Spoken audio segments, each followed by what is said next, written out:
In this lesson, you will use the tools you have already learned, such as layers, ellipsis, and opacity, and we'll add two new tools, the sublayer and the free transform tool. Unhide the plums layer, unlock it, and move the plums to the center of the artboard.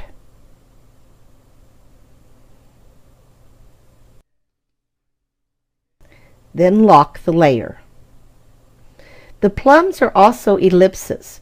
Because there are two of them, we will need to make two sublayers for the plums to make sure they overlap properly.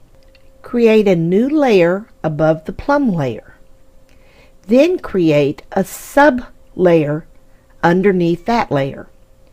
Click back on the original layer and add another sublayer. Select the top sublayer. Note, if you ever draw on the wrong layer, you can drag the layers to rearrange them. Because the plum is not a perfect circle, you might want to zoom in to make the drawing and editing easier. The zoom is in the bottom left corner. Zoom into any size that you're comfortable working with. Earlier I mentioned that one advantage of a vector image over a raster image is that you can enlarge a vector image without any distortion. You'll notice, since we're tracing a raster image, that you do have some distortion when we zoom in. Select the ellipse tool. Choose a fill with a contrasting color. Green would work well.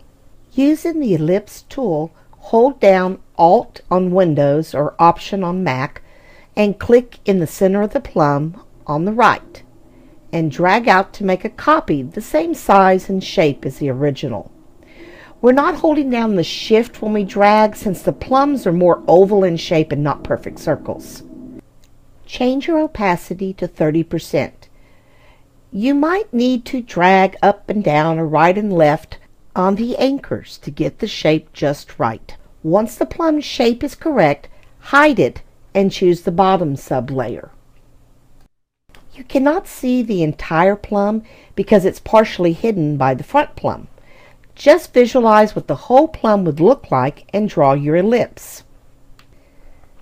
Make sure you change the opacity. And then you'll notice this plum is slightly slanted, so before you start to resize it, click on the free transform tool. This tool allows you to do more than just resize the shape. It allows you to rotate, skew, flip, and more. We're going to use this tool to rotate the shape. Move your mouse slightly above and to the right of the top right handle, and a two-headed arrow will appear. Click and drag to the left to make the ellipse rotate to the left. You want the anchor point at the top center of your shape to line up with the stem of the plum. When you have the correct angle, switch back to the selection tool and resize your image to fit the plum. After both plums are drawn, lock and hide the plum layer.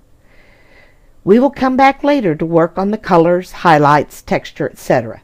Save your work. You now have completed part 2 of lesson 1.